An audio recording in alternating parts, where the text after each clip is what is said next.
తాను ఏదైతే మంచిది ఆచరిస్తూ ఉంటాడో అటువంటి వాడు బోధకుడు అవ్వాలి ఆ టెక్స్ట్ బుక్స్కి. నమస్కారం గురువుగారు. నమస్కారం. మాస్టర్ జ్వాల్కూల్ గారు ఇప్పటి సమాజమనే కాదు ఎప్పటి సమాజానికైనా కావాల్సిన విద్యా విధానాన్ని అందించారని చాలా వివరంగా మాస్టర్ గారు తెలియజేసిందని మాకు తెలియజేశారు. తాము సుఖంగా ఉంటూ ఇతరులను కూడా సుఖపెట్టడం అనే నిజమైన విద్యావంతులంటానికి అదే నిజమైన తార్కాణం అని కూడా తెలియజేశారు. అయితే అట్లా అందరూ తాము ఆనందంగా ఉంటూ ఇతరులకు ఆనందం పంచిపెట్టేటువంటి వాళ్ళు, అట్లాంటి ఏర్పాటుకు సంబంధించిన విద్యా విధానాన్ని శిక్షణ ఇచ్చేటువంటి వాళ్ళని కూడా తన దగ్గర తయారైన వాళ్ళని పంపిస్తానని కూడా అవసరమైతే 1 సంవత్సరం పాటు ట్రైనింగ్కి కూడా కావాలంటే పంపిస్తాను, లేదా మీరు అక్కడికి వచ్చైనా సరే అని మీరు చెప్పారు. ఆయన అక్కడ మాట ఇచ్చారని. అయితే అట్లా ఒకళ్ళిద్దరిని తయారు చేయటం అని కాకుండా చిన్నప్పటి నుంచే పిల్లల్ని తయారు చేయడంలో కూడా ఆయన జనకులం అనేటువంటి దాన్ని ఆయన ఉన్న చోట విశాఖపట్నంలో ఏర్పాటు చేశారని కూడా మీరు తెలియజేశారు. అయితే అది కూడా కాకుండా అనేక ప్రాంతాల్లో భారతదేశంలో ఉన్నటువంటి వాళ్ళు, సోదర బృందంలోని వాళ్ళు, ఈ లైక్ మైండెడ్ వాళ్ళు ఎవరైతే ఇట్లాంటి జీవితాన్ని జీవించాలి, నలుగురి కోసం పనికొచ్చేట్టుగా అని ఇష్టపడేటువంటి వాళ్ళు, వాళ్ళందరినీ కూడా ఒక చోటికి చేర్చి అలాంటి బృంద జీవనాన్ని ఏర్పాటు చేసే ఆలోచన కానీ ప్రయత్నం కానీ మాస్టర్ గారు ఏమైనా చేశారా? ఆ వివరాలు మాకు తెలియజేయవలసి. అసలు మాస్టర్ గారు ఈ ఈ ఏ రకమైనటువంటి విద్యా విధానం, ఏ రకమైనటువంటి విద్యని అసలు అందించాలి, ఏ రకంగా వాళ్ళని అసలైనటువంటి అర్థంలో, అంటే మనం మాస్టర్ జ్వాల్కూల్ గారు చెప్పినటువంటి అవన్నీ మాస్టర్ గారు ఆయన యొక్క ప్రసంగాల్లో, పాశ్చాత్య ప్రసంగాలు చెప్పినటువంటి మనం చెప్పుకున్నాం. అలాగా ఈ అంటే వాళ్ళు మామూలుగా మోడర్న్ ఏజ్ అని వాళ్ళు ఉన్నారు, కానీ మాస్టర్ గారు మోడర్న్ అంటే ఎప్పుడు మోడర్నే అని చెప్పారు, నిత్యనూతనంగా ఉండేటువంటిదని. అలా పనికొచ్చేటువంటి విద్యా విధానం అనేటువంటిది ఆయన అసలు మాస్టర్ గారు పొందినటువంటిది వాళ్ళ తండ్రి గారి నుంచి. అవి కూడా ఇంతకుముందు కూడా మనం చెప్పుకున్నాం. వారి తండ్రి గారు అయినటువంటి భగవాన్ ఇక్రాల అనంతాచార్య వారు మాస్టర్ గారిని, అంటే ఈకే గారిని, ఆయన సోదరుల్ని బయటికి ఎక్కడికి విద్యాలయాలకు పంపించేసి, స్కూళ్ళకి పంపించేసి అది చేయడం కాకుండా ఇంట్లోనే తన ఇల్లే ఒక విద్యాలయంలాగా చేసి ముందు అందులోనూ తన పిల్లల్ని ముందు తను ఏదైతే నిజమైనటువంటి విలువలతో ఉన్నటువంటి విద్య అనుకున్నారో ఆ విద్యని వాళ్ళకి అందించి అందులో చిన్నప్పటి నుంచి శిక్షణ అనేటువంటిది ఇచ్చి వాళ్ళని నిజమైనటువంటి అర్థంలో విద్యావంతులు చేశారు. ఆ సందర్భంగా మరికొంతమంది కూడా కొంతమంది వాళ్ళ పిల్లల్ని కూడా అలాగే తాతగారు అనంతాచార్య వారు దగ్గరికి చేయడం అనేటువంటిది, వాళ్ళకు కూడా ఇలాంటి శిక్షణ ఇవ్వడం అనేటువంటిది చేశారు. అయితే అనంతాచార్యుల వారు ఇటువంటి విద్యా విధానం అసలు సనాతనం నుంచి మన భారతదేశంలో ఉన్నటువంటి విద్యా విధానం ఇది. ఈ రకమైనటువంటి విద్యను ఇస్తేనే తప్ప, అంటే మనం జ్వాల్కూల్ మహర్షి చెప్పినటువంటిది మన మాస్టర్ గారికి ప్రసంగాలు చెప్పుకున్నామే, సరిగ్గా అదే అనంతాచార్యుల వారు అసలు తన కుమారులకి తన దగ్గరికి వచ్చినటువంటి వాళ్ళకి కొంతమందికి కూడా ఇచ్చినటువంటిది. దాన్ని ఒక ఒక ఇన్స్టిట్యూషన్ అంటే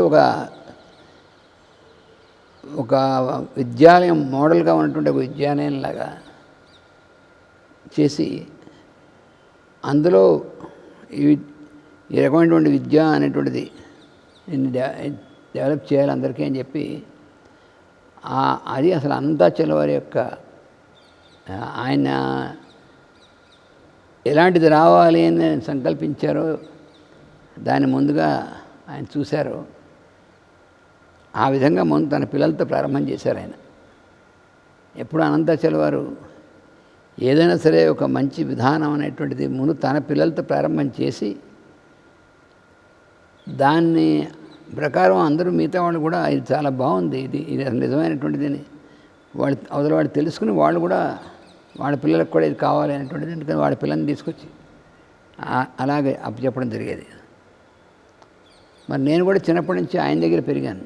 నాకు ఊహ తెలిసినప్పటి నుంచి మా నాన్నగారు మా తాతగారి దగ్గరే ఉంచారు నన్ను. నన్ను కూడా ఎప్పుడు స్కూల్కి ఎక్కడ పంపలే.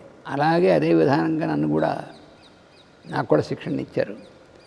అలాగే నాతో పాటు ఇంకా కొంతమంది వాళ్ళు కూడా వాళ్ళ పిల్లల్ని తాతగారి దగ్గర పంపిస్తే నాతో పాటు వాళ్ళకు కూడా ఇలాంటి శిక్షణ ఇచ్చారు. వాళ్ళు కూడా చాలా చక్కని రీతిలో వాళ్ళు అంటే నిజమైనటువంటి విద్యను నేర్చుకుని దాన్ని సమాజంలో ఉపయోగించేటువంటి వాళ్ళకి తయారయ్యారు. అయితే అనంతాచార్యుల వారు ఇది ఒక్క చోటే పరిమితమైనటువంటి కూడా ఇలాంటివి చాలా చోట్ల ఇంకా రావాలి అని. అయితే అప్పటికే ఆయన పెద్ద వయస్సు అంటే మరి మాకు విద్య నేర్పేటప్పటికే ఆయన వయస్సు 65 అనేటువంటిది వచ్చింది. అయినప్పటికీ ఆయన ఆ విద్యను నేర్పడం అనేటువంటిది, ఆ శిక్షణ ఇవ్వడం అనేటువంటిది మా అందరికీ కూడా అలా చేసి దాన్నే ఆయన కుమారులు అయినటువంటి మన మాస్టర్ గారు కృష్ణమాచార్యుల వారు ఈకే గారు తాను ఏదైతే తాను ఆయన సోదరులు తండ్రి గారి దగ్గర శిక్షణ పొందారో ఏ పద్ధతిలో నిజమైనటువంటి విద్య అనేటువంటి దేన్నైతే పొందారో దాన్ని ఒకప్పుడు భారతదేశం అంతా కూడా ప్రాచీన కాలంలో గురుకులాలు అవి ఉండేవి. ఆ గురుకులాలకి గురుకులాలు పంపించేవాళ్ళు. ఎందుకంటే పిల్లల్ని ఇంట్లో తల్లిదండ్రులు సంస్కరించుకోవడం అని ఒక ఇది. అది కాకుండా వాళ్ళని గురువు దగ్గరికి గురుకులాలు పంపించి శిక్షణకి పంపించడం అనేటువంటిది కూడా అది కూడా మన సంప్రదాయంలో చాలా ముఖ్యమైనటువంటిది.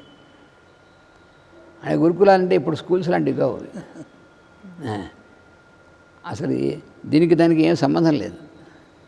ఎందుకంటే ఆ కాలంలో గురుకులాలంటే అవి చాలా పవిత్రమైనటువంటి ఆధ్యాత్మికమైనటువంటి కేంద్రములు అవి విద్యా కేంద్రాలు, నిజమైనటువంటి విద్యా కేంద్రాలు అవి. వాటిలో ఎక్కువ భాగం నగరాల్లో వాటిలో కాకుండా వాటిని ప్రకృతి సహజమైనటువంటి ప్రకృతి దగ్గరగా ఉంటుండే వాటిలోనే ఇది చేసేవాళ్ళు. అక్కడికి దేశాన్ని పరిపాలించేటువంటి పరిపాలకులు, రాజులు మొదలైనటువంటి వాళ్ళు, ఇంకా పెద్ద వాళ్ళ తర్వాత అనేక రకమైనటువంటి దీంట్లో ఉన్నవాళ్ళు వాళ్ళ పిల్లలందరినీ కూడా దాన్ని పంపించేసేవాళ్ళు. అది వాళ్ళకి ఒకసారి ఉపనయనం చేసి అక్కడికి గురువుగారి దగ్గర పంపించేస్తే 10 సంవత్సరాలు 12 సంవత్సరాలు వాళ్ళు అక్కడ నుండి అంటే నిజమైనటువంటి విద్య అనేటువంటిది ఎన్ని రకాలుగా శిక్షణ ఇవ్వచ్చు అన్ని రకాల శిక్షణ పొందేవాళ్ళు. అందుకని ఆ గురుకులంలోనే ఉండేవాళ్ళు. అక్కడే గురువుగారు ఒక శిక్షణలోనే అది చదువుకోవడం అంటే మనం చెప్పుకున్నాం కదా, చదువు చెప్పడం అంటే ఆ లోపల చిన్న చిన్న రూమ్లో కూర్చోబెట్టి చెప్పేటువంటిది కాదు, బయట మరి ప్రకృతిలో తీసుకెళ్ళి అక్కడ చెప్పేటువంటివి ఆ విధానం అని చెప్పుకున్నాం మనం. అలాగ వాళ్ళు చేసేవాళ్ళు. అందుకని మాస్టర్ గారు కూడా ఏం చేశారంటే అట్లాగా అలాంటి ఐడియల్గా ఉన్నటువంటి వాటిని డెవలప్ చేయాలనేటువంటిది మాస్టర్ గారి యొక్క ఆయన సంకల్పం కూడా. అప్పుడేమిటంటే ఎవరెవరైతే వాళ్ళ పిల్లల్ని ఇప్పట్లాగా ఆధునికమైనటువంటి ఈ విద్యాలయాలకు స్కూల్స్కి వాటి తీసుకెళ్ళి అక్కడ వీళ్ళందరినీ చేసేటువంటిది అది కాకుండా అలాంటి వాళ్ళందరినీ ఒక చోట చేర్చి వాళ్ళకి ఈ రకమైనటువంటి శిక్షణ కొన్ని సంవత్సరాల పాటు ఇవ్వాలి. అంటే వాళ్ళకి భోజనం వసతి అన్నీ కూడా చక్కగా అక్కడ ఏర్పాటు చేసి ఐడియల్గా ఆరోగ్యవంతంగా వాళ్ళకి ఇవన్నీ ఇవ్వాలి అని చెప్పి మాస్టర్ గారి ఒక సంకల్పం అనేటువంటిది. అంటే తన తండ్రి గారి దగ్గర నుంచి ఆయన ఏదే ప్లాన్ ఇచ్చారో ప్రణాళిక ఇచ్చారో ఆ ప్రణాళికని సాకారం చేసి వ్యాప్తి చేయడం అనేటువంటిది ముఖ్యమైనటువంటిది. ఎందుకంటే ఆ విద్య అనేటువంటి దగ్గర నుంచే అన్ని మిగతా అన్ని చెప్పినటువంటి మాస్టర్ ఆయన ప్రసంగాల్లో చాలా వివరంగా చెప్పారు. అన్నిటికీ మూలం అదే, అన్నిటికీ మూలం అనేటువంటిది నిజమైనటువంటి విద్య అనేటువంటి. అందుకని మాస్టర్ గారు ఆ దిశలోనే జనకులం అనేటువంటిది కూడా అందుకు ప్రారంభించారు. ఎందుకంటే తల్లిదండ్రులు ఎవరు వాళ్ళ పిల్లల్ని ఈ స్కూల్స్ పంపించేసి మామూలు రొటీన్ దీంట్లోకి వెళ్ళిపోవడం కాకుండా, అయితే అక్కడ తల్లిదండ్రులు వాళ్ళే బాధ్యత తీసుకుని వాళ్ళే తమ పిల్లలతో పాటు మిగతా పిల్లలందరికీ కూడా కలిపి చేర్పడం అనేటువంటిది అందుకు ఒక ప్లాట్ఫామ్ లాగా ఆ రామాలయం అనేటువంటిది దాంట్లో జనకులం అనేటువంటిది ప్రారంభం చేస్తే అక్కడ అలాగే నడిచింది. ఇది కాకుండా మాస్టర్ గారు ఇంకోటి ఏం సంకల్పం చేశారంటే, విశాఖపట్నం నుంచి ఒక 80 కిలోమీటర్ల దూరంలో ఒక అరణ్యంలోకి వెళ్ళేటువంటి అరణ్యం ప్రారంభమవుతుంది. ఆ ప్రదేశంలో అక్కడ గ్రామాలకు ఇంకొంచెం దూరంగా ఒక ప్రదేశం ఉంది. దాన్ని అప్పట్లో అది విశాఖపట్నం జిల్లాలోనే అది మాడుగుల అనే గ్రామం ఉంది. ఇప్పుడు కొంచెం పెద్ద గ్రామం, ఇప్పుడు పెద్ద టౌన్ అప్పుడు అంటే గ్రామంలో ఉండేది. అక్కడి నుంచి ముందుకెళ్తే ఘాట్ ప్రారంభమవుతుంది. పాడేరు ఏజెన్సీ ఏరియాకి వెళ్ళేటువంటి ప్రారంభమవుతుంది. అక్కడి నుంచి లోపలికి ఒక 5-6 కిలోమీటర్లు సుమారుగా లోపలికి నడిచి వెళితే ఒక ప్రదేశం ఉంది. ఆ జాగా ఆ ప్రదేశం అనేటువంటిది ఈ ఊళ్ళో ఒక రాజుగారు ఒక ఆయన ఉండేవారు. చాలా పెద్ద కాంట్రాక్టరు, చాలా ధార్మికమైనటువంటి ఆయన. ఉప్పలపాటి అప్పలనరసింహరాజు గారిని అప్పనబాబు గారిని ఆయన పేరు. మాస్టర్ గారు ప్రతి బుధవారం గాజువాకలో వాళ్ళ ఇంట్లో భగవద్గీత చెప్పేవారు. చాలామంది అక్కడ భగవద్గీత మాస్టర్ గారి ప్రవచనానికి చాలా చోట్ల నుంచి అక్కడికి వెళ్ళేవాళ్ళు. అలా ఆయనకు అక్కడ జాగా ఉంది. మాస్టర్ గారితో ఆయన అన్నారు, మాస్టర్ గారు ఈ జాగా ఈ ఉన్నటువంటి ఏరియాని అది చుట్టూ చిన్న చిన్న కొండలు, అదేమో అటు లోపల కొండ ట్రైబల్ విలేజెస్ కొని ఉంటే లోపలికి వెళితే ఇంకాను ఈ చుట్టూ కొండలు, తర్వాత చాలా ప్రకృతి సహజమైనటువంటి విధంగా చాలా ఐడియల్గా మంచి గాలి మంచిది ఇవన్నటువంటిది అక్కడ ఆయన కొన్నటువంటి జాగా అనమాట. ఆయన మాస్టర్ గారు చెప్పారు, ఇందులో మీరు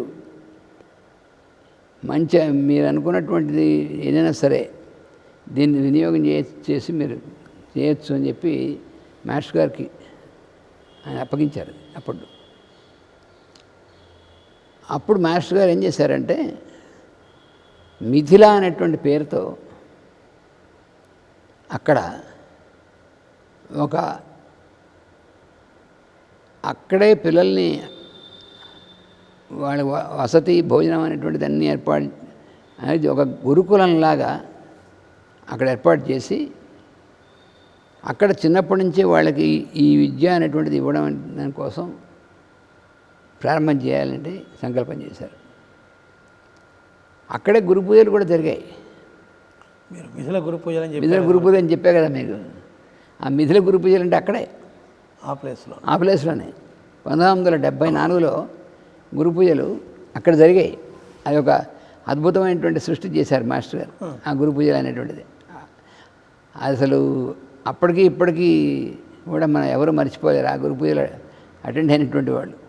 అంత ఏమీ లేనటువంటి చోట అడవి జంతువులు ఉంటే చుట్టూ కొండలు అలాంటి ప్రదేశంలో ఎంత వైభవంగా గురు పూజ నిర్వహించారని మనం చెప్పుకున్నాం. అదే ఆ ప్రదేశాన్నే మాస్టర్ గారు ఈ రకమైనటువంటిది ఏర్పాటు చేస్తే గురుకులంలాగా తన తండ్రి గారు ఏదైతే ఆయన వీళ్ళ మాస్టర్ గారు వాళ్ళు చిన్నప్పుడు వాళ్ళకి శిక్షణ ఇచ్చారో దీన్ని చాలామందికి ఇవ్వడం అనేటువంటి దానికోసం ఒక గురుకులం అనేటువంటిది ఒక కేంద్రం ఏర్పడాలని అప్పుడు తండ్రి గారు. అయితే ఆయన ఏం చేశారంటే అనంతాచార్య వారు ఆయనకు ఆ రోజుల్లో ఆయన ఎవరిని వెళ్ళి మీరు దీనికి ఫండ్ ఇవ్వండి కానీ జాగా ఇవ్వండి కానీ ఆయన ఎవరిని ఎప్పుడు అడిగినటువంటి లేదు. ఎవరైనా ఆయన వచ్చి అడిగితే వాళ్ళకి ఏం కావాలో వైద్యం సలహా అని ఎవరు చేసేవారు. వాళ్ళ గురించి ఎవరి నుంచి ఏమీ ఆశించినటువంటి వారు కాదు అనంతాచార్య వారు. కాబట్టి ఆయన ఒక చోట వెళ్ళి గురుకులం డెవలప్ చేయడానికి కావాల్సినటువంటి జాగా అది పోనీ ఆయన కొని దాన్ని చేయాలనేటువంటిది అంటే అసలు ఆయన ఎప్పుడూ తన వైద్యంతో అంటే నిజానికి ఆయన వైద్యం చాలా తిరిగి చేస్తే ఆయన ఎవరు అడగకపోయినా కూడా ఆ వైద్యం చేయించుకున్న వాళ్ళు ఇచ్చినటువంటి దాంతో వైభవంగా తన పిల్లల్ని బాగా పెంచారు. మరి ఆయన ఎక్కడ ఉద్యోగం చేయలేదు, తన పిల్లల్ని పెంచారు, చాలామందికి సహాయం చేశారు, ఇవన్నీ చేశారు. కానీ ఇప్పుడు గురుకులం లాగా చేయడం కోసం జాగా మరి దానికోసం ఇది దానికోసం ఆయన చేయడం దీంట్లో ఆవిడ జరగలేదు. అందుకని ఇంటి దగ్గరే భరద్వాజ ఆశ్రమం అని స్కూలు ఒక విద్యాలయం నిర్వహించారు ఇంటి దగ్గర. విజయవాడలో గవర్నర్పేటలో చిన్నప్పుడు ఆయన దగ్గర ఉండేవాడిని కదా నేను. అక్కడ ఇంట్లోనే ఆయన ఎక్కడైతే ఉన్నారో ఆ మేడ మీద అందులోనే భరద్వాజ ఆశ్రమం అనేటువంటి పేరుతో కొంతమంది వాళ్ళ పిల్లల్ని పంపించేవాడు. ఆ పిల్లలకి ఈయన అటువంటి శిక్షణ అటువంటి విద్య అనేటువంటిది అనంతాచార్య వారు ఇచ్చారు. అది ఆ భరద్వాజ ఆశ్రమం అనేటువంటి దాంట్లో ఆయన దగ్గర శిక్షణ పొందినటువంటి వారు తర్వాత చాలా పెద్ద పెద్ద దీంట్లోకి వెళ్ళి వాళ్ళ తర్వాత వాళ్ళందరూ కూడా ఈ శిక్షణ అనేటువంటి చిన్నప్పుడే పొందారు కాబట్టి వాళ్ళ యొక్క జీవితాల్లో దీన్ని ఇంప్లిమెంట్ చేశారు కూడా. అది ఆ గురుకులం ఒక చోట ప్రత్యేకంగా దూరంగా వెళ్ళి దాన్ని ఏర్పాటు చేయడానికి అవకాశం అనంతాచార్య వారి జీవితంలో కలగలేదు. ఎందుకంటే పెద్ద వయస్సు వచ్చింది అప్పటికి ఆయనకి. మా మామగారు కూడా ఆ భరద్వాజాశ్రమం అనేటువంటిది ఆయనను మా తాతగారును మా మామగారు ఇద్దరు నిర్వహించేవాడు. మేము ఇంచుమించు ఒక 20-25 మంది పిల్లలు రెగ్యులర్ స్కూల్లాగే ఇక్కడికి వచ్చి వాళ్ళకి అన్నిటికీ ఇవన్నీ నేర్పడం, వీటితో పాటు మామూలు విద్య వీటితో పాటు రెగ్యులర్గా వాళ్ళు చదువుకునేటువంటి అన్నీ నేర్పారు. అందుకని మాస్టర్ గారు ఏం చేశారంటే ఏదైతే తన తండ్రి గారు ఈ ప్రణాళిక అనేటువంటి దాని గురించి ఆయన ఉద్దేశించారో అలాగా ఈ మిథిల అనేటువంటిది పేరు పెట్టి అది ఈ సిటీస్లో, ఎందుకంటే మాస్టర్ గారు తెలుసు విశాఖపట్నం అనేటువంటిది ఎలాంటి సిటీ అవుతుందో. మాస్టర్ గారు మాకు 1969-70 ప్రాంతాల్లో ఆయన నిత్యం ప్రసంగాలు చేస్తుండేవారు కదా. అప్పుడు మాకు అప్పుడప్పుడు చెప్తూ ఉండేవారు విశాఖపట్నం అనేటువంటిది లాస్ ఏంజలస్ లాంటి అంతటి సిటీ అవుతుందని చెప్పారు. అంటే అందరూ నవ్వారు. అప్పుడు విశాఖపట్నం అసలు చిన్న టౌను. సిరిపురం దగ్గర నుంచి మొదలెడితే మళ్ళీ కిందన ఆసిరిపేట దాకా మధ్యలో అంతా ఏమి ఉండేది కాదు. అలాగే జగదాంబ దగ్గర నుంచి సిరిపురం దాకా వెళ్ళాలంటే మధ్యలో ఏమి ఉండేది కాదు నిర్మానుష్యంగా. అలా అక్కడ ఉండేటువంటిది ఒక మెయిన్గా ఇక్కడ ఏంటంటే ఆంధ్ర యూనివర్సిటీ ఉంది, తర్వాత ఏమో షిప్ బిల్డింగ్ పోర్ట్ ఉంది, షిప్ బిల్డింగ్ ఉంది, ఇలాంటివి ఏవో ఉన్నాయి తప్ప ఇది ఒక సిటీ కావడం అటువంటిది అసలు ఎవరు ఊహించలేదు. అలాంటిది ఏమిటి లాస్ ఏంజలస్ సిటీ ఏమిటి, విశాఖపట్నం ఏమిటి, ఇది లాస్ ఏంజలస్ లాంటి సిటీ అవుతుంది అసలు అని చెప్తే అప్పుడు అసలు నమ్మశక్యం కాదు ఎవరికైనా. చాలామంది ఏదో ఆచార్యవారు కొన్ని మధ్యలో అంటే చెప్తూ ఉండాలి అనుకునేవాళ్ళు కూడా ఉన్నారు. పైగా క్యాజువల్గా చెప్తారు, అని ప్రత్యేకంగా చెప్పరు, క్యాజువల్గా అంటారు, అని క్యాజువల్గానే జరిగి తీస్తాయి. మరి ఇప్పుడు అవునా కాదని ఇప్పుడు అప్పుడు విన్న వాళ్ళకి అప్పుడు అయ్యి బాబాయ్ అన్ని సంవత్సరాలు 60-50 సంవత్సరాల కింద చెప్పారు అది. ఇప్పుడు నిజమేనండోయ్, మన సిటీ ఇప్పుడు ఆ దిశలోనే పెరుగుతుంది కదా విశాఖపట్నం అనేటువంటిది.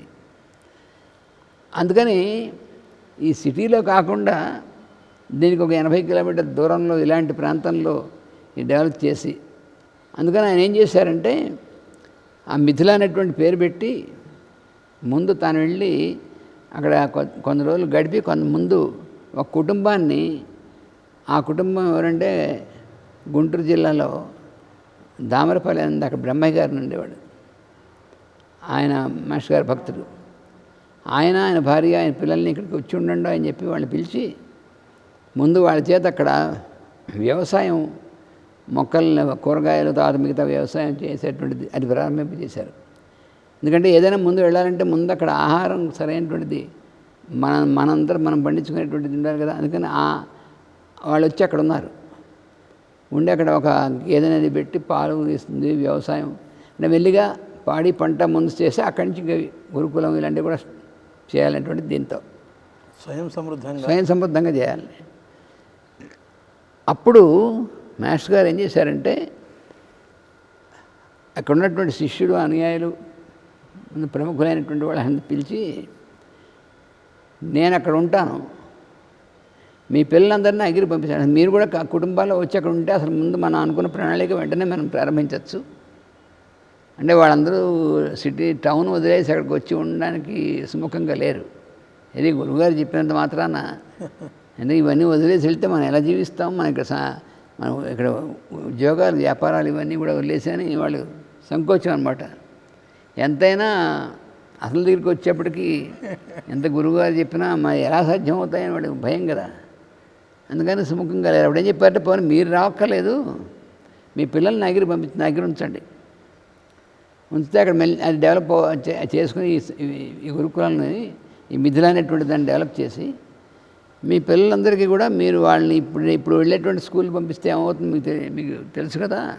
అందుకని వాళ్ళని అటువంటి అట్మాస్ఫియర్లో వాళ్ళని సర్వతోముఖంగా సమగ్రంగా వాళ్ళని తయారు చేసి వాళ్ళు మళ్ళీ కొన్ని సంవత్సరాలు అయిన తర్వాత మీకు అప్పచెప్తాం అటువంటిది. అందుకని నేను అక్కడ ఉంటాను, మీరు మీ పిల్లల్ని అక్కడ పంపించండి, ఆ విధంగా మనం డెవలప్ చేద్దాం అని మాస్టర్ గారు అప్పుడు చెప్పారు. కానీ వాళ్ళ పిల్లల్ని కూడా అక్కడ పంపించి ఇక్కడ విద్యాలయాన్ని ఇక్కడి నుంచి తీసేసి అక్కడ పంపించడానికి కూడా అప్పుడు ఇంకా అంటే శిష్యులు వాళ్ళని చాలామంది ఉన్నారు. కానీ ఆ విషయంలో పూర్తిగా అది అప్పుడే ఇలా చేస్తామంటే సందేహాలు, రకరకాల సందేహాలు ఉంటాయి. అంటే మాస్టర్ గారు చెప్పింది బాగానే ఉంది, కానీ ప్రాక్టికల్గా ఎలా పాసిబుల్ అవుతుందని ఇలా ఆలోచించేటువంటిది ఎక్కువ మంది ఉంటారు. ఆయనకంటే ప్రాక్టికల్గా మనం ఆలోచిస్తామటువంటిది అలా ఉంటుంది.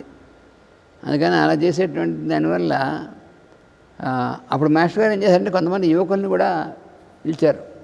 కొంతమంది యువకులు కూడా అక్కడికి వెళ్ళి అక్కడ కొంత గ్రౌండ్ వర్క్ చేయడం చేసి, కాదా వాళ్ళని మీరు కొంత వ్యవసాయం నేర్చుకోండి అని చెప్పి ఈ వ్యవసాయం యంగ్ ఫార్మర్స్ అసోసియేషన్ అనేటువంటిది ఒక ఆర్గనైజేషన్ ఉండేది. వాళ్ళు ఎక్కడైతే కొంతమంది ఇలా ఉంటారో వాళ్ళకి వచ్చి నేర్పడం చేస్తారు. అలా వాళ్ళతో కూడా కాంటాక్ట్ చేస్తే వాళ్ళు కూడా అక్కడికి వచ్చి అక్కడ కొంత పొలం దున్నడం, ట్రాక్టర్స్ తీసుకొచ్చి ఇలాగవన్నీ అలా చేశారు. కొంత యాక్టివిటీ కొంచెం వచ్చింది. కానీ ఈ యువకులు కూడా అక్కడే ఉండిపోవడానికి వాటికి ఇంకా సంసిద్ధులు కాలేదు. అంటే చెప్పారు మాస్టర్ గారు ప్రణాళిక ఉంది, కానీ మొత్తం సరే మాస్టర్ గారు, ఎందుకంటే ఆయన ఏం చేస్తారంటే ఒక మంచి ప్రణాళిక అనేటువంటిది డెవలప్ చేసి స్టార్ట్ చేయాలనేటువంటిది ఎవరికి ఆయన కోసం కాదుగా, అందరి కోసం. అందరూ ఆయన చెప్పంగానే వెళ్ళి చేస్తే మరి ఎలా ఉండేదో. కానీ అది దానికి ఇంకా ఇదవ్వాలి. అప్పుడు అందుకని సరే మాస్టర్ గారు ఏం చేశారంటే, సరే అయితే ఇది వృధా పోదు, ఇలాంటి ఐడియా వృధా పోదు, ఇక్కడ కాకపోతే మరి ఎక్కడో అక్కడ ఎప్పుడప్పుడు వస్తుంది. కానీ ప్రస్తుతం ఇది ఆయనకేంటంటే ఆయన అనుకున్న పని అయ్యో నేను చేయలేకపోయాను ఎవరో అనుకుంటే అలాంటివి ఏం లేవు ఆయనకి. ఏమన్నారంటే వాళ్ళకి ఇక్కడ వచ్చి చేసి వాళ్ళు ఉండేటువంటి ఉంటే వాళ్ళు వస్తారు, లేకపోతే కొంతకాలం తర్వాత మళ్ళీ అప్పుడున్నటువంటి వాళ్ళు వస్తారు అని తప్ప ఆయనకేమీ డిసప్పాయింట్మెంటు లేకపోతే అయ్యో ఇలా అనుకున్నటువంటిది ఇలా అయిపోతే ఏమైనా ఫెయిల్ అయిపోయింది అనుకుంటారేమో అని ఇలాంటివి ఏం లేవు ఆయనకి. వ్యక్తిగతమైనది కాదు కదా, వ్యక్తిగతమైనది కానే కాదు, అసలు ఆయన వ్యక్తే కాదు, ఆయన యొక్క ఇన్స్టిట్యూషన్. పరమగురువులు అందరంతే కదా, వాళ్ళు వ్యక్తులు కాదు, వ్యక్తుల్లో కనిపిస్తారు, మన మధ్యలోకి వచ్చి మనలాగే ఉన్నట్టు కనిపిస్తారు, కానీ వాళ్ళు వ్యక్తులు కాదు కదా, వాళ్ళొక ఇన్స్టిట్యూషన్స్ వాళ్ళు. కాబట్టి కార్యక్రమాలు ఇప్పటికీ అలాగే జరుగుతూ ఉంటాయి మరి. అందుకనే వాళ్ళే. అందువల్ల ఈ మిథుల గురించి కొన్ని సందర్భాల్లో నేను కూడా అడిగాను ఆయన్ని, ఇది చాలా అద్భుతమైనటువంటిది, మీరు ప్రారంభం చేద్దాం అనుకున్నారు, కానీ ఎందుకని వీలు పడలే. అప్పుడు అక్కడ ఎప్పుడైతే ఇలా అందరూ కుటుంబాలతో వచ్చి ఒకచోట ఉండి ఇవన్నీ అంటే అందరూ కూడా ఒకే చోట ఉండి ఒకే రకమైనటువంటి విధంగా చేస్తే అక్కడ మంచి బాగా తొందరగా డెవలప్ అవుతుంది ఆయన యొక్క సంకల్పం. అందుకని అందరూ వేరే వేరే చోట్ల నుండి ఊరికే సాయంత్రం పూట వచ్చి వెళుతూ ఉండి అలా అది కొంతవరకు విని వెళుతూ ఉంటారు, కానీ మొత్తం డైలీ లైఫ్లో ఇవన్నీ కలిసి చేయడం అనేటువంటిది చాలా ప్రధానమైనటువంటిది. అందుకని ఎప్పుడైతే ఇది అందరూ అంత సంసిద్ధత అనేటువంటిది నాకు రాలేదో అప్పుడే ఆ తర్వాత 1977లో ఇక్కడ చినుముషిడివాడలో ఈ ఏరియా అంతా కూడా కొన్ని కుటుంబాలు వాళ్ళు ఇక్కడ జాగాలు కొనుక్కొని ఇక్కడ ఇల్లు కట్టుకొని ఇక్కడ ఒకే చోట ఉండి ఇక్కడి నుంచి కనీసం అదైనా చేయగలుగుతారని చెప్పి చేయడానికి వీలవుతుందని ఇక్కడ మామిడి తోట ఉండేది. అప్పుడు ఆ రిటైర్డ్ డేజీ గారు, అప్పుడు రిటైర్ అవ్వలే ఉన్నారని, ఆయన యొక్క సహకారంతో, అంటే ఆయన కూడా ఇక్కడికి ఇల్లు కట్టుకున్నారు, ఆయన సహకారంతో ఇక్కడ ఈ మామిడి తోట అనేటువంటి దాన్ని ఒక తీసి దాన్ని ఒక సొసైటీ కింద చేసి దాంట్లో ఇందులో ఉన్నటువంటి మెంబర్స్ వాళ్ళకి ఇవి అలాట్ చేసి వాళ్ళు ఇల్లు కట్టుకొని ఇక్కడ రావాలి, ఇక్కడ వచ్చి ఉండాలి అనేటువంటిది, అది కనీసం ఇదైనా చేయాలని అందుకు తీసుకొచ్చారు. అంటే మిథిల అనేటువంటిది అసలు మెయిన్ ఇదనమాట. అయితే ఆయన వచ్చినటువంటి కార్యక్రమం ఎప్పుడూ ఆగదు. ఇవన్నీ స్లో డౌన్ అయినా ఒకవేళ ఇదైనా దీనికి ఎప్పుడో వస్తాయి తర్వాత. అందుకని ఆయన తన గ్రంథరచనలు కానీ తన ప్రసంగాలు కానీ తాను ప్రాక్పశ్చిమ సమన్వయానికి బయటికి వెళ్ళి వాళ్ళందరికీ కూడా అక్కడ వాళ్ళందరికీ చేయడం కానీ ఇవన్నీ మహావేగంతో జరిగాయి. ఎందుకంటే ఆయన 55 సంవత్సరాలకే ఆయన శరీరం వదిలేస్తారని ఎవరికి తెలియదు, ఎవరు ఊహించలేదు. మరి భాగవత రచన కానీ ఇవన్నీ ఒకటి అన్నీ మొత్తం అంత వేగంతో జరిగాయి. అందుకని ఆయన కార్యక్రమం ఎక్కడ దీనివల్ల ఏమీ ఆగిపోలేదు. అయితే ఏమైందంటే అప్పుడున్నటువంటి వాళ్ళందరికీ కూడా వాళ్ళతోనే స్టార్ట్ చేద్దాం అనుకున్నారు. వాళ్ళు సంసిద్ధత చూపకపోతే సరే తర్వాత వస్తారు చేసేటువంటి వాళ్ళు. ఆయనకి ఒకసారి మేము అడిగాం కూడా ఆయనకి, మిథిల అనేటువంటి ప్రాజెక్టు అది ఫెయిల్ అయ్యిందని అనొచ్చా, ఎందుకంటే అది సాకారం కాలేదు కాబట్టి, మరి మీరు సంకల్పించింది అలా అవ్వదు కదా అని అడిగితే, నేను సంకల్పించిందంటే నేను వ్యక్తిగతమైనటువంటి ఏం సంకల్పించలేదు, అది ఒక అందరికీ సామాజికంగా ఆ లెవెల్లో దాన్ని సంకల్పించడం జరిగింది. అయితే ఇంకా వాడు సిద్ధంగా లేకపోతే ప్రస్తుతానికి అది అలా ఉంది, కానీ ఇది ఎప్పటికీ వ్యర్థం కాదు, ఇది సాకారంలోకి వస్తుంది. అప్పుడు కొంతకాలం పట్టచ్చు, కొన్ని దశాబ్దాలు పట్టచ్చు, ఏముంది, మళ్ళీ సడన్గా ఎప్పుడూ అక్కడ ప్రారంభం కావచ్చు. ఎందుకంటే మాకు నమ్మకం ఏమిటంటే ఆయన ఒకసారి ఇలా జరుగుతుంది అనేటువంటి నిర్ణయించిన తర్వాత జరగకుండా ఉండదు అసలు. కాబట్టి మరి ఈ మిథిల విషయంలో ఏమిటి అని మేము కుర్రాళ్ళమే కదా అప్పుడు, అందుకే మాకు సందేహం వస్తే అంటే సందేహం అంటే ఇది మాస్టర్ గారు ప్రారంభించింది ఈ ప్రోగ్రెస్ ఆ రకంగా ఎందుకు అయి ఉండదు అంటే, మరి అందరూ ఇక్కడ ఉన్నటువంటి వాళ్ళు అందరూ కూడా ఆయనతో కూడా వర్క్ చేస్తూ ఆయన దగ్గర శిష్యులుగా ఉన్నటువంటిది ఎంతమంది ఉన్నారు కదా, మరి వాళ్ళందరూ ఎందుకు స్పందించలేదు, వాళ్ళ పిల్లల్ని అయినా ఎందుకు పంపించలేదు, ఇవన్నీ సందేహాలు. అందుకే మాస్టర్ దీనికి అంతా ఏమన్నారంటే, దీనికి ఇంకా సమయం ఉంది కాబట్టి అవ్వలేదు, ఆ సమయం వచ్చినప్పుడు అవుతుంది, దాని గురించి ఒక్కరు మనం చేయాల్సినటువంటి కర్తవ్యం మనం ఆచరిస్తూ ఉండాలి అని మాస్టర్ చెప్పింది. అది నిజంగా ఆ మిథిల అనేటువంటిది అది కనుక ఆ గురుకులంలాగా మాస్టర్ గారు చేసినట్టయితే ఆ ప్రాచీన కాలంలో గురుకులాల్లో ఎలా అయితే వాళ్ళ పిల్లల్ని తీసుకెళ్ళి అక్కడ ఉంటే ఆ గురువు గారి దగ్గర వాడు శిక్షణలో ఆ పిల్లలు పెద్దవాళ్ళు వాడు 10 సంవత్సరాలు ఎంతో చేశారు శాస్త్రాలు చదువుకుని. శాస్త్రాలు చదువుకుని అంటే అప్లికేషన్, వాటి మళ్ళీ శాస్త్రాలు చదువుకుందంటే మామూలుగా ఇప్పుడు చదువుల్లా కాదు, ప్రాక్టికల్గా ఆచరణాత్మకమైనటువంటి విధంగా వాళ్ళ జీవితాలను చేసుకునేటువంటి విధంగా నిర్మాణాత్మకమైన విధంగా వాళ్ళు నేర్చుకోవడానికి అది ఈ పాటికి చాలా ఇదేటువంటిది. కానీ మాస్టర్ గారు ఏం చెప్పారంటే అది జరుగుతుంది, కానీ ప్రస్తుతం అది దానికి ఫిట్నెస్ ఉన్నటువంటి వాళ్ళ ముందుకు ఇంక రాలేదు కాబట్టి వాడు వచ్చిన తర్వాత జరుగుతుంది, అదేం పర్వాలేదు అన్నారు మాస్టర్ గారు. ఆయన దాని గురించి పెద్దగా అయ్యో అవ్వలేదని బాధపడడం కానీ డిసప్పాయింట్ అవ్వడం కానీ ఆయనకు అసలు అటువంటివి లేవు. ఆయన సంకల్పించిన అందరి కోసం కాబట్టి, తన సొంతం కోసం కాదు కాబట్టి ఆయనకేం లేదు. తన సొంతం అంటూ ఏం లేదు ఆయనకి అసలు. అది కూడా అందరి కోసమే కానీ ఆయన కోసం కాదు. ఆయన కోసం కాదు కదా, ఆయన కోసం అంటూ ఆయన ఏం లేదు. ఎందుకంటే ఆయన వాళ్ళ గురువు గారు ఎవరైతే మరి తన గురువుగా చేశారో వాళ్ళ సంకల్పంగా ఆయన ఏమీ చేసినటువంటిది ఏం లేదు. ఆ ప్రకారం ఆ ప్రణాళికలు ఏదైనా సరే ఆ గురువు గారి దగ్గర చేరొస్తే అది జరగడమే తప్ప. అందుకని మాస్టర్ గారికి తన ప్రత్యేకమైనటువంటి తన ప్రణాళిక అని కానీ ఎందుకంటే అది విశ్వ ప్రణాళిక తప్ప ఆయన ప్రణాళిక వేరే ఉండదు. అందుకని ఆ విశ్వ ప్రణాళికలో దాని ప్రకారం ఇవి ఎప్పుడు రావాలో అప్పుడు వస్తాయన్నారు. మన వైపు నుంచి సంసిద్ధత అనేది ఏర్పడాలి కానీ అంతే, అట్నుంచి ఆయన ఎప్పుడు రెడీ అంటే ఇప్పుడు కొంతమంది సందేహం రావచ్చు, సరే మరి మాస్టర్ గారు అది వస్తుందన్నారు అవన్నీ చేశారు కానీ అప్పుడు ఆయన లేరు కదా ఎలా వస్తుంది అని కొంతమంది సందేహం రావచ్చు. మొట్టమొదటిది ఆయన లేరు కదా అనేటువంటిది పొరపాటు. అక్కడే మనం పొరపాటు చేసుకుంటాం. ఎప్పుడు వస్తుంది అనేటువంటిది ఎప్పుడు అనుకూలమైతే అప్పుడు ఆయన మట్టి దాన్ని ఆయన నిర్వహిస్తారు అని మనకు నా మటుకు నాకు మాత్రం అది ఎప్పుడు అనేటువంటిది ఆ టైం రావాలి, అందరికీ ఫిట్నెస్ రావాలి.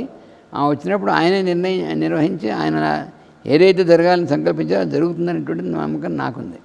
అంటే అట్లాంటి జీవితం మా పిల్లలకు కావాలి, మాకు అలాంటి కుటుంబాలుగా మేము తయారవ్వాలి అనేటువంటి సంసిద్ధత ఏ రోజున తయారవుతుందో ఆ రోజున అది కార్యరూపం దాలుస్తుంది. కాకపోతే అది ఆ జాగాయే అవుతుందని చెప్పలేము. ఎందుకంటే ఆ మిథిల అనేటువంటిది బలాన్ జాగా అని అనుకోవాలి. ఎక్కడైనా సరే ఇలాంటిది వస్తే దానికి ఒక పేరు మాస్టర్ గారు ఇచ్చారు మిథిలని. ఎందుకంటే మిథిలని ఎందుకు ఇచ్చారంటే జనకుడు ఐడియల్, సీతాదేవి తండ్రి అయినటువంటి జనకుడు వాళ్ళందరూ కూడా వాళ్ళు రాజర్షులు అయినటువంటి వాళ్ళు. అందుకని వాళ్ళు ప్రజలందరినీ కూడా కార్యోన్ముఖులైనటువంటి వాళ్ళుగా వాళ్ళు పొలం దున్నడం, తర్వాత అందరూ చక్కగా పనిచేయడం ఇవన్నీ కూడా ప్రజలు చేయించారు. ప్రజలు ఎవరు జనకుడు యొక్క రాజ్యంలో కానీ లేకపోతే కౌసల రాజ్యం రాముడు వాళ్ళ రాజ్యంలో కానీ ఎవరు ప్రజలెవరు కూడాను వాళ్ళు లేజీగా ఉండడం, ఏమి పని చేతగాని వాళ్ళు ఇట్లాంటి వాళ్ళు ఎవరు ఉండరు రాజ్యాల్లో. వాళ్ళందరూ మంచి డైనమిక్గా ఉంటారు. వాళ్ళు ముఖ్యంగా అందరూ కూడా కృషి గోవరక్షణ అనేటువంటిది తప్పనిసరిగా చేస్తారు. అది చేస్తూ విద్య అనేటువంటిది పొందుతారు. ఇవన్నీ ఐడియల్గా అలాగే ఉంటాయి. అందుకని మిథిలని పేరు పెట్టడం కారణమైన అది సాకారం అవ్వడం ఎప్పుడు జరుగుతుందో కానీ అది జరిగితే మాత్రం ఇందాక చెప్పిన విద్యా విధానం మీరు అన్నట్లుగా కేవలం సిలబస్లుగా పెట్టడం కాదు, అట్లాంటి వాళ్ళుగా తయారవ్వడం అనేది కుటుంబాలుగా అలా శిక్షణ పొందడం అనేది జరిగితే కేవలం ఆయన చెప్పినట్లుగా కుటుంబాలు రమ్మన్నారు, లేదా కనీసం పిల్లల్ని పంపించమన్నారు. అసలు కుటుంబాలు అలా కనుక వెళ్ళి అలాంటి బృంద జీవనం కనుక చేస్తే కేవలం వాళ్ళ వరకే కాకుండా సమాజం మొత్తానికి కూడా వాళ్ళ వల్ల ఎంతో ప్రయోజనం జరుగుతుంది. కాబట్టి అది మళ్ళా మీరు అన్నట్లుగా ఆ సంసిద్ధత మన వైపు నుంచి రావటం అనేటువంటి దానికి ప్రార్థన చేద్దాం. వాసుదేవ. ధన్యవాదాలు గురువుగారు.